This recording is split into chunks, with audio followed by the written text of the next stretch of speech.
Back to Liverpool. Tony Benn.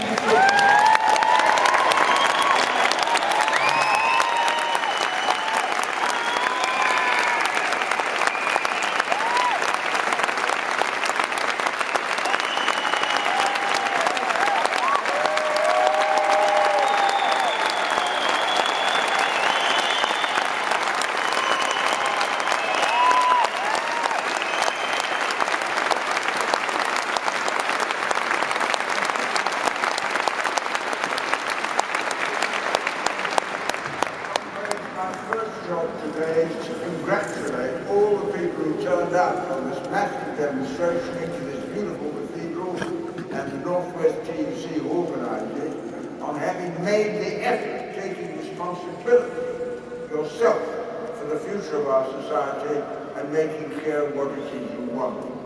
Because there's so many people in Britain today affected by the cuts.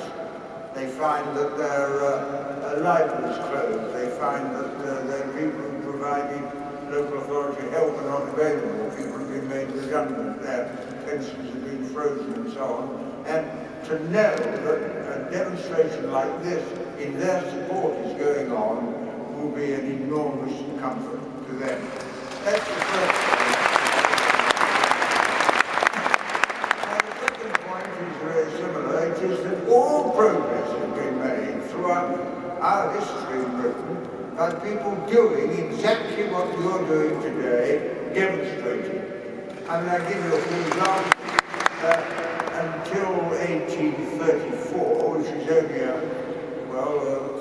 less than 200 years ago, it was illegal to be in a trade union. And if you swore an oath in a trade union, you were sent as punishment to Australia, to a sort of convict camp. And there were some very brave people who were so committed to trade unionism that they didn't join the trade union and were sent to Australia, and there was such a hell of a row about it, the law was changed and trade unions were recognised. I'll give you another example. Until 200 years ago, only 2 out of every 100 men in this country had the vote. 98% of the male population didn't have the vote. And the Chartist campaigned and demonstrated, and they were put down by the police and the army, and in the end they got the vote. And then, of course, the women got the vote, because when my mother was born in 1897, women didn't have the vote. And the suffragettes were put in prison, they went on hunger strike, they were forcibly fed, and in the end they won. And all these campaigns were about what we're doing today, about our rights and how they can be developed and maintained. And of course, if you're going to make progress, then you have to use the methods of solidarity. I was campaigning very hard during the miners' strike 10 years ago, and I remember an American trade union came over, and one of the American trade unionists described solidarity. He said, I'll give you an example. He said, in a pit village near where I live, a little boy fell down a pit shaft.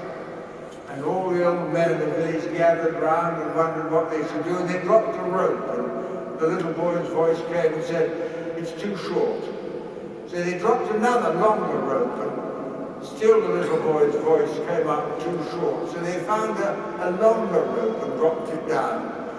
And out of the pit shaft came the little boy's voice, tie your ropes together. That is what solidarity is about.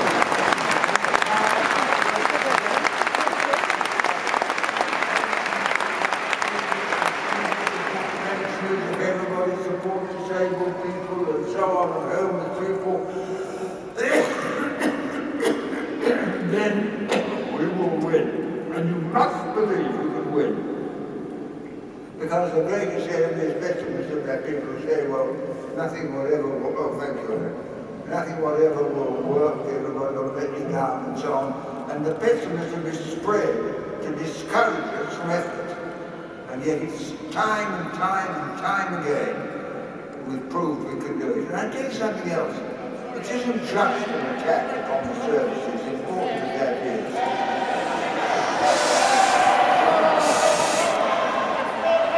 not just an attack upon the services, it is an attack upon democracy itself, because when people got the vote, when they were able to use the vote to buy the services they needed. In the old days, market forces, if you were rich, you could buy education. If you weren't, you couldn't. If you were rich, you could get health care. If you were poor, you couldn't.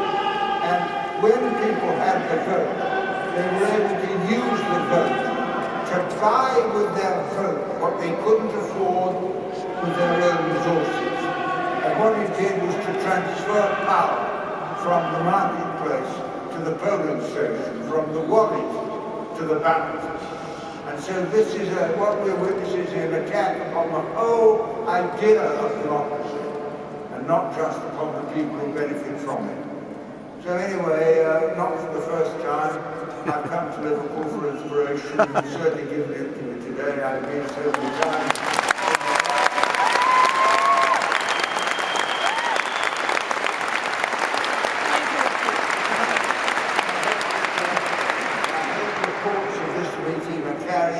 All over the country, because everyone who hears that Liverpool has done it will realise that it can be done and must be done and will be done. Thank you very much.